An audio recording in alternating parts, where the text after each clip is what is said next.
Hi అండి. మీరు బంగారం కొనకపోయినా పర్లేదు కానీ, బంగారం లాంటి స్టాక్స్ అయితే కన్సిడర్ చేయాల్సి ఉంటుందండి. ఇప్పుడు ఈ వీడియోలో నేను మీకు టీబీజెడ్ అంటారు. త్రిభువన్ భీమ్జీ జ్యువెలరీ అనే గోల్డ్ కంపెనీ గురించి మీరు వినే ఉంటారన్నమాట. ఈ స్టాక్‌లో ఒక మంచి ప్రైస్ యాక్షన్ కనిపిస్తా ఉంది. అట్లాగే మల్టీ ఇయర్ బ్రేక్‌ఔట్ కూడా వచ్చిందనమాట. సో, ఫస్ట్ మీరు ఈ బిగ్ మనీ అనే ఛానల్‌ని సబ్స్క్రైబ్ చేసుకోండి. కమెంట్ చేయండి మీ దగ్గర ఈ స్టాక్ ఉంటే గనక. ఈ ఛానల్‌కి సపోర్ట్ చానా అవసరం ఉందండి. ఎందుకంటే తెలుగులో ఎవరు కూడా పర్టికులర్ స్టాక్ గురించి టెక్నికల్ స్టాండ్ పాయింట్లో కానివ్వండి, స్వింగ్ ట్రేడింగ్లో కానివ్వండి, ప్రాపర్గా ఎక్స్ప్లెనేషన్ అయితే నేను చూడట్లేదు. నేనైతే ఆ విధంగా ఒక పర్టికులర్ పాయింట్ని ఫోకస్ చేసుకుంటూ మనకు స్వింగ్ ట్రేడింగ్ అయితే ఎట్లా కన్సిడర్ చేయాలి, స్టాక్ని ఎట్లా రీడ్ చేయాలి, ఇదంతా ఓన్లీ ఎడ్యుకేషన్ పర్పస్ కోసమే అండి. నేనేమి బై ఆర్ సెల్ రికమెండేషన్ చేయట్లేదు. కాకపోతే మీకు ఉన్నంతలో ఒక అనాలిసిస్ నేనేమో అనుకుంటున్నానో షేర్ చేస్తున్నాను అనమాట. సో డెఫినెట్గా మీరు ఈ ఛానల్ని సబ్స్క్రైబ్ చేసి షేర్ చేస్తూ ఉంటే మీకు మంచి మంచి విషయాలు తెలుస్తూ ఉంటాయి అనమాట. ఇప్పుడు మీరు చూసారంటే ఇక్కడ మల్టీ ఇయర్ బ్రేక్అవుట్ అని ఎందుకన్నానంటే, ఇక్కడ మీరు చూస్తే 2013 డిసెంబర్లో ఈ స్టాక్ అరౌండ్ 300 దగ్గర టాప్ అయిందండి. ఇది అప్పట్లో హైట్ అనమాట. ఇప్పుడు కరెక్ట్గా మళ్ళీ 11 ఇయర్స్ తర్వాత మనం 24లో ఉన్నామండి. 24 సెప్టెంబర్లో ఈ స్టాక్ బ్రేక్అవుట్ వచ్చిందన్నమాట. మీరు ఇక్కడ చూస్తే బ్రేక్అవుట్ వచ్చింది. ఇది మంత్లీ టైం ఫ్రేమ్లో ఉన్న నేను మీకు గమనిస్తే ఎప్పుడైనా సరే అండి, లాంగ్ ఇయర్ తర్వాత ఒక బ్రేక్అవుట్ వచ్చిందంటే డెఫినెట్గా అది సస్టైన్ అవ్వటానికే చాలా ఎక్కువ ఛాన్స్ ఉంటుందన్నమాట. అయితే ఇప్పుడు ఈ స్టాక్లో మీరు పర్టికులర్గా చూస్తే ఈ బ్రేక్అవుట్ అనేది పైన క్లోజ్ అవ్వలేదు. కానీ ఈ స్టాక్ మళ్ళీ రెండోసారి కూడా అంటే రెండు కంటిన్యూషన్ మంత్స్లో 300ని టచ్ చేసిందనమాట. ఇప్పుడు మళ్ళీ కానీ మీరు ఈ స్టాక్ని వీక్లీకి టర్న్ చేసి చూడండి.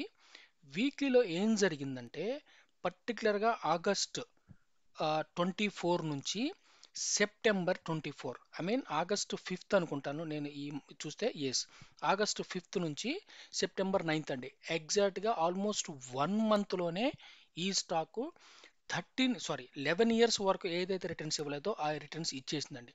అందుకే స్టాక్స్లో స్టే ఇన్వెస్టెడ్ అని చెప్తారండి. 1-2 డేస్లో అయితే ఏమీ రాదండి. 1-2 days, I mean 1-2 years, 3-4 years కోసం అయితే పర్టికులర్గా నాకు రిటర్న్ రావాలి అంటే మాత్రం డెఫినెట్గా రాదండి.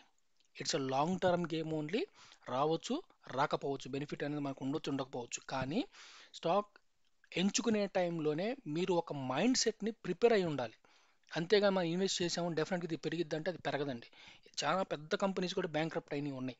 ఒక్కొక్కసారి పాలసీ ఎఫెక్ట్ అవ్వచ్చు, ఒక్కొక్కసారి మేనేజ్మెంట్ బ్యాడ్ థింగ్ అవ్వచ్చు, ఏదైనా అవ్వచ్చు. సో ఈ స్టాక్ వస్తే కనుక మనము ఈ లాస్ట్ 11 ఇయర్స్ తర్వాత ఈ బ్రేక్అవుట్ ఏదైతే ఉందో పైన క్లోజ్ అవ్వలేదు. అదొక పాయింట్ గమనించండి మీరు ఫస్ట్.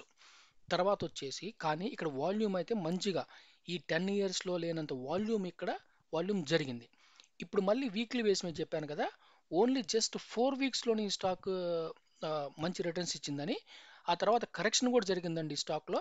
మీరు డైలీ వైజ్ చూసుకుంటే ఇక్కడ ఒక ఫాలింగ్ ట్రెండ్ లైన్ ఉంది చూడండి. ఇక్కడ ఈ ఫాలింగ్ ట్రెండ్ లైన్ చూస్తే మీరు ఈ స్టాక్ ఇప్పుడు ఇక్కడ బ్రేక్అవుట్ అయిందన్నమాట డైలీ బేసిస్లో.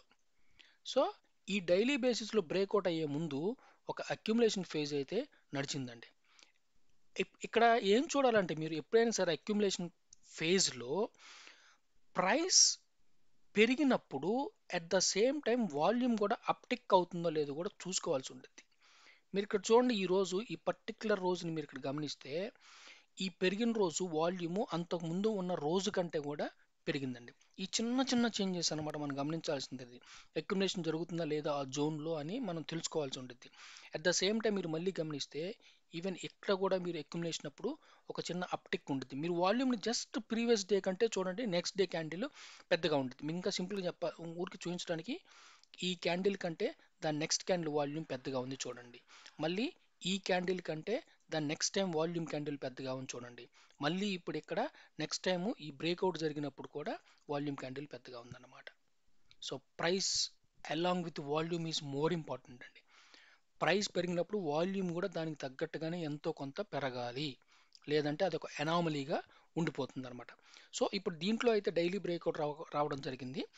మేబీ నెక్స్ట్ మళ్ళీ ఈ 300 కనుక ఛాలెంజ్ చేసింది అనుకోండి, ఈ పర్టికులర్ లొకేషన్ని ఎప్పుడు ఛాలెంజ్ చేసిందో కూడా మనకు తెలియదు.